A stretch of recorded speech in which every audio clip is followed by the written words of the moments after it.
ஒரு வார்த்தை பேசின கொன்னே போட்டுருவேன். அவன்கிட்ட போயிடாதப்பா, அவனை கொலை பண்ண கூட வாய்ப்பு இருக்கு. ரொம்ப மோசமா போயிட்டான். பாத்துக்கிறேன் போய்.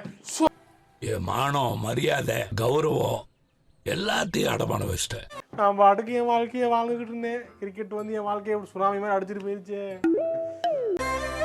என் கையெழுத்தை திருட்டுத்தனமா போட வச்சு எனக்கே துரோகம் பண்ணிட்டு இல்ல. எதுக்கு என்ன தோக்கடிச்சா? தோக்கடிச்சனா என்னதுக்கு தோக்கடிச்சா? நானும் தானே உங்களோட வந்து விளையாடுறேன்னு சொல்லி கூப்பிட்டேன். நானு உன்னாலையும் மனோஜனாலையும் இந்த கடன் முத்து தலையில விழுந்திருக்கு. எங்க லூசாங்க நீங்க? இன்னும் இவ்வளவு மென்டலா இருக்கீங்க, ஒண்ணு கூட ஒரு கூரே இல்லைங்க உங்களுக்கு. இந்த கடல்ல இருந்து இந்த வீட்டை காப்பாத்துறதுக்கு உன்னாலையும் மீனாவனாலையும் தான் முடியும்.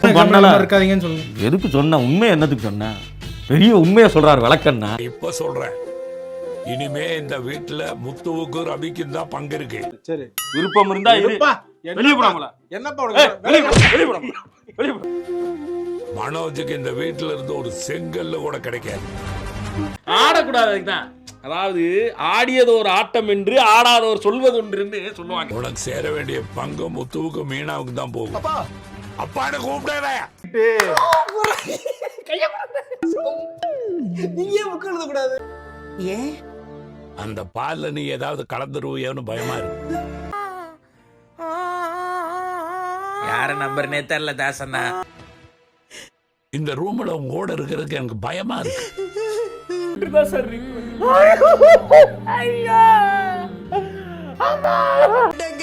இப்படி எல்லாம் சொல்லாதீங்க, எனக்கு ரொம்ப கஷ்டமா இருக்கு. தெரியுதா கஷ்டமா இருக்கா? ஆமா, அதுக்குத்தான் சொல்றது. இனிமே ஆயுத பூஜை கொண்டாட கேப்பியா? கேட்க மாட்டேன். கையில என்ன இருக்குன்னு பாக்கலாம். நம்ம கையில என்ன இருக்கு? 10 விரல் தான் இருக்கு. அதுக்கு மேல நம்பிக்கை இருக்குல்ல. என்கிட்ட பேசுன மாதிரி எல்லார்ட்டையும் போய் மெண்டல் மாதிரி பேசிக்கிறேன்னு வச்சுக்க, பைத்தியம்னு முத்திர குத்தி.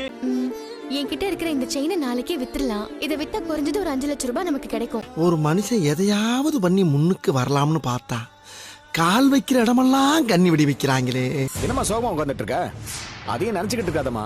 பிரியாணி வாங்கிட்டு வந்திருக்கேன், வாங்க சாப்பிடலாம். சொல்லு முதல்ல அவனுக்கு. அப்புறம் ஏதாவது அசிங்கமா தான் கேட்டுருவேன். அப்புறமேல அப்புறம் அப்படி கேட்டுட்டேனே அப்படின்னு வருத்தப்படுற மாதிரி இருக்கு. தான் கேட்காம இருக்கேன் நான். வாங்க. மா, பிரியாணி வாசனை சூப்பரா இருக்குமா? அப்படி கிரிவலம் போயிருக்கியே, இல்ல சோறு தானே திங்கிற, இல்ல வேற ஏதாவது திங்கிறியா? விட்டு போயிடுமோன்னு நான் பயத்துல இருக்கேன். நீ எதை பத்தி கவலைப்படாம பிரியாணி சாப்பிடணுங்கிற. போடா போடா, கல் எடுத்து மண்டைய உடைச்சிடும்டா. போயிடுறா.